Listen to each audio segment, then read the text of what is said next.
Ay biruin nyo, hihikayatin nyo yung tao na kesyo magtirik ng kandila, kesyo ano. In what sense? Eh yung ibibili nila ng kandila, ibili na lang nila ng isang latang sardinas, di ulam na nila yun. Diba? Marunong ba kayong mag-isip? Sawa na ho yung Pilipino, sawa na ho yan, hihilahin nyo dyan sa rally, hihilahin nyo sa EDSA, mabobomba ng tubig, magugutom. Ito namang si Juan de la Cruz, di naman alam kung ano yung ipinaglalaban. Diba?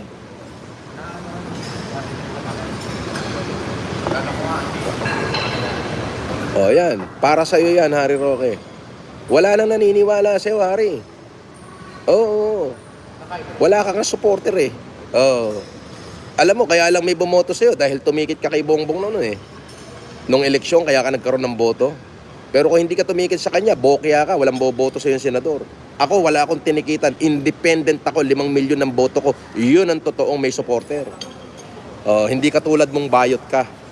Wala ka nang ginawa kundi ngumaungaw kahit kaninong administrasyon. Hoping ka na mabibigyan ka ng posisyon ng gobyerno. Eh kaso hindi. Kasi sawa na sila sa baklang bobong katulad mo. Diba? Diba? Sabihin mo, binabatikos kita. Sabihin mo, masama sinasabi ko sa'yo. Bakit yung sinasabi mo sa presidente at sa gobyerno natin, hindi ba masama? Oh. Bakla ka, bayot ka. Sasabihin mo, may didemanda mo ko, libel. Eh bakit ikaw? Sinasabihan mong bangag yung presidente, tama ba yan? Hindi ka lang nabigyan ng pwesto, bangag na yung presidente. Ang bobo mo, Harry. Magising ka.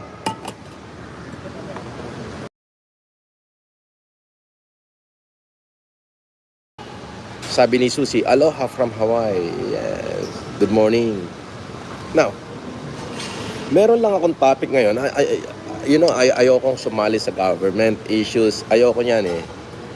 Pero itong si Harry Daldal, ito si Harry Roque, alam naman natin na ito'y aso. Oo. Ito'y babatikusin ka. Pag kinuha mo siya, kakampi mo na siya. Nung una dati, ang binatikos nito si President Duterte.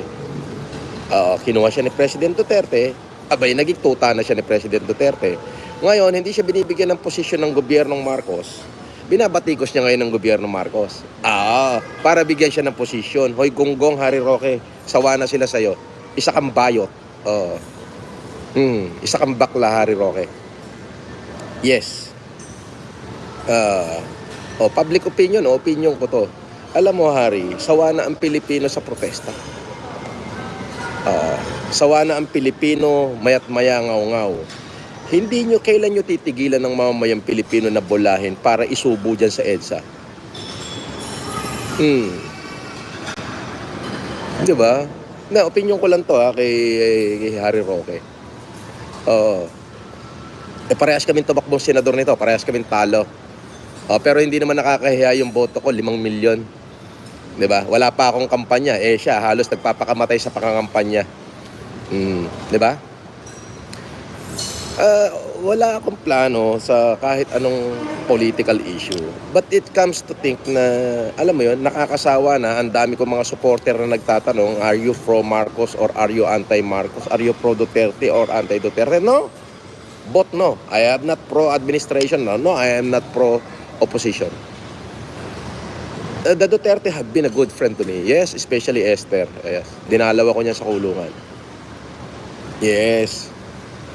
Sila lang yung nakaalala sa akin, including of course the former president. Yes. But remember, I'm still a Marcos. Then, alam mo yun, na wala akong kinakampihan. Ang sa akin lang is, ito si Harry, daldal doon, daldal dito, daldal doon. Nang mga malapit na eleksyon, nagpapasiklaban na naman sila. Pero pag during the time of crisis, lahat sila nagtatago. Di ba? Malapit na eleksyon, papasikatan na naman yan. Andyan na naman si Cayetano, andyan na naman kung sino-sino, andyan na naman si Harry. Tingnan niyo po itong nakaraang panahon. Si Harry, basher ho ng Duterte yan. Nung ginawa siyang spokesperson ng Malacanang, hindi na ho siya naging basher. Naging aso na siya ng Malacanang. Di ba? Ngayon, binabatikos niya ang administrasyong Marcos hoping na baka bigyan din siya ng pwesto katulad ng dating Pangulong Rodrigo Duterte. Nagets mo? Kaso hindi siya pinapansin ng administrasyong Marcos.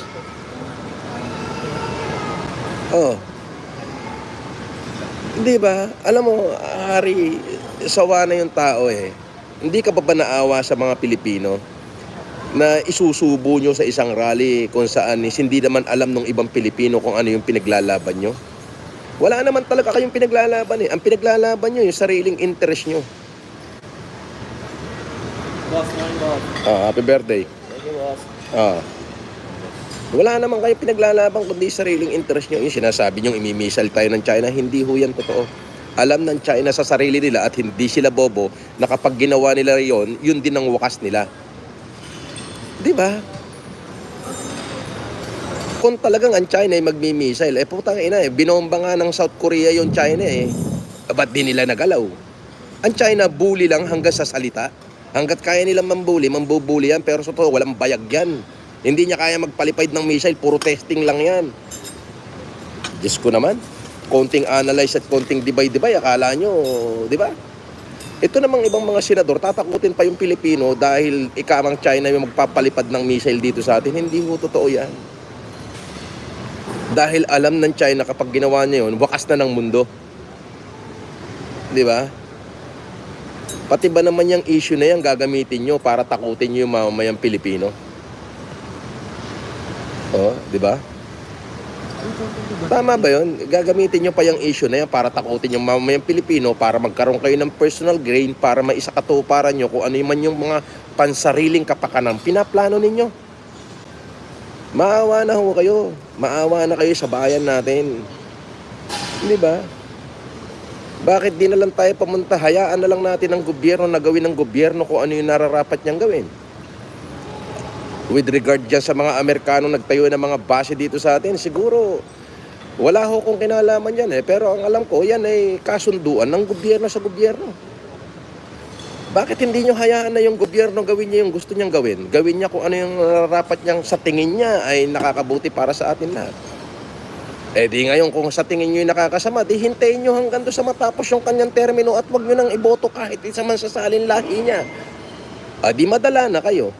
Pero kung sa tingin nyo, hayaan nating magkaroon ng resulta. Kung may maibubungang resultang maganda, din ipagpatuloy natin siya. Diba? Ay biruin nyo, hihikayatin nyo yung tao na kesyo magtirik ng kandila, kesyo In what sense? Yung ibibili nila ng kandila, ibili na lang nila ng isang latang sardinas, di ulam na nila yun. Diba? Marunong ba kayong mag-isip? Sawa na ho yung Pilipino, sawa na ho yan, hihilahin nyo dyan sa rally, hihilahin nyo sa EDSA, mabobomba ng tubig, magugutom. Ito namang si Juan de la Cruz, di naman alam kung ano yung ipinaglalaban. Diba?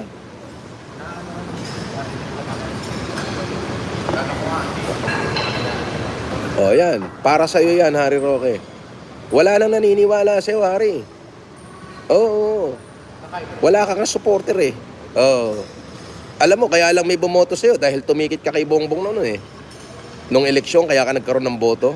Pero kung hindi ka tumikit sa kanya, bokya ka, walang boboto sa'yo yung senador. Ako, wala akong tinikitan. Independent ako, 5 milyon ng boto ko. Yun ang totoong may supporter. Hindi ka tulad mong bayot ka. Wala ka nang ginawa kundi ngumaungaw kahit kaninong administrasyon. Hoping ka na mabibigyan ka ng posisyon ng gobyerno. Kaso hindi. Kasi sawa na sila sa baklang bobong katulad mo. Diba? Diba? Sabihin mo, binabatikos kita. Sabihin mo, masama sinasabi ko sa'yo. Bakit yung sinasabi mo sa presidente at sa gobyerno natin, hindi ba masama? Bakla ka, bayot ka. Sasabihin mo, may didemanda mo ko, libel. Bakit ikaw? Sinasabihan mong bangag yung presidente, tama ba yan? Hindi ka lang nabigyan ng pwesto, bangag na yung presidente. Ang bobo mo, Hari. Magising ka.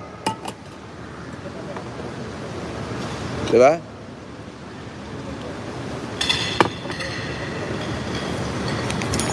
Demanda mo ako kung gusto mo. Gusto mo, magsuntukan tayong dalawa. Laban ako dyan. Di ba?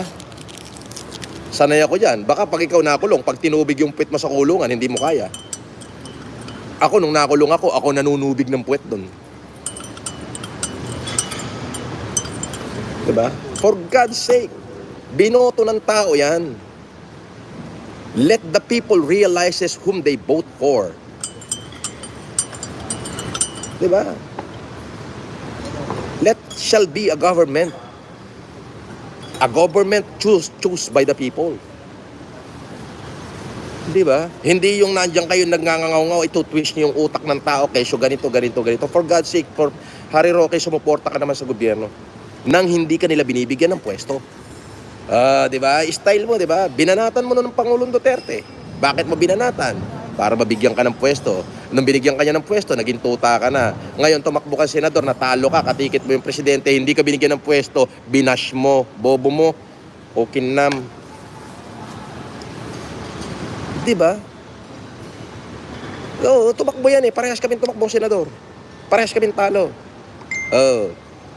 Pero kaya ka nagkaroon ng boto dahil sinuportahan ka ng mga Ilocano dahil katikit ka ni presidente. Talo ka pa rin. Ibig sabihin, wala ka talagang boto. Napilitan lang yung mga Ilocanong bumoto sa'yo dahil katikit mo si Bongbong Marcos. Ako, wala akong katiket. Independent ako, Harry Roque. Pero 5 milyon yung boto ko.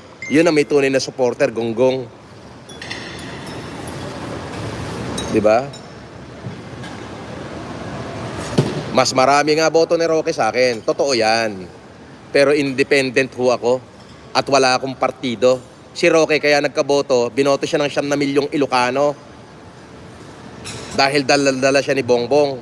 Ang bobo mo, Alexis. Isa ka pang bobo. Putangin mo, malis ka rito. Oh, magsama kayo ni Harry Roque.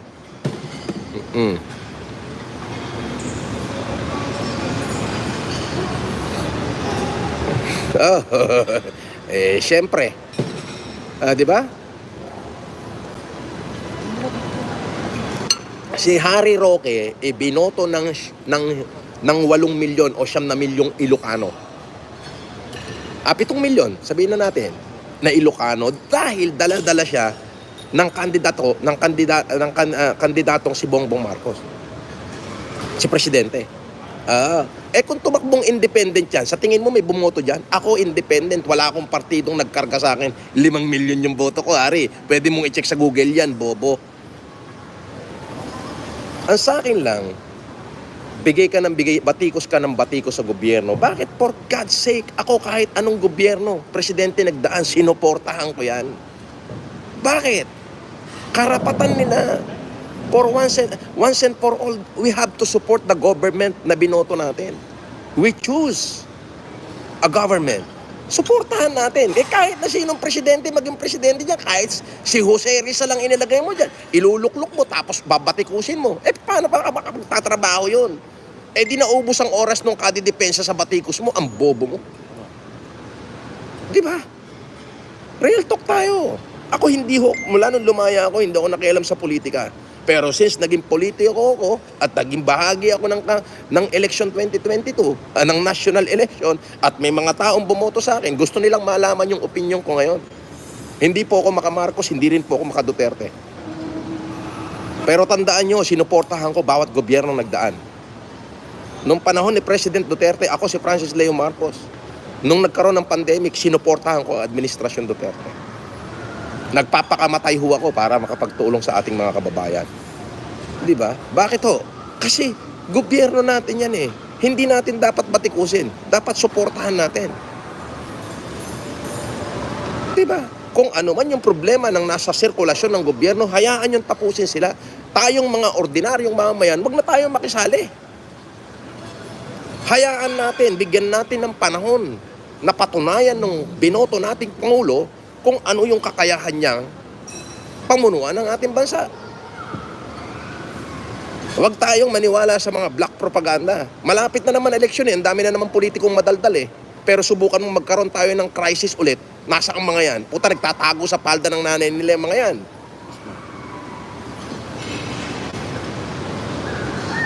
Tama ho ba?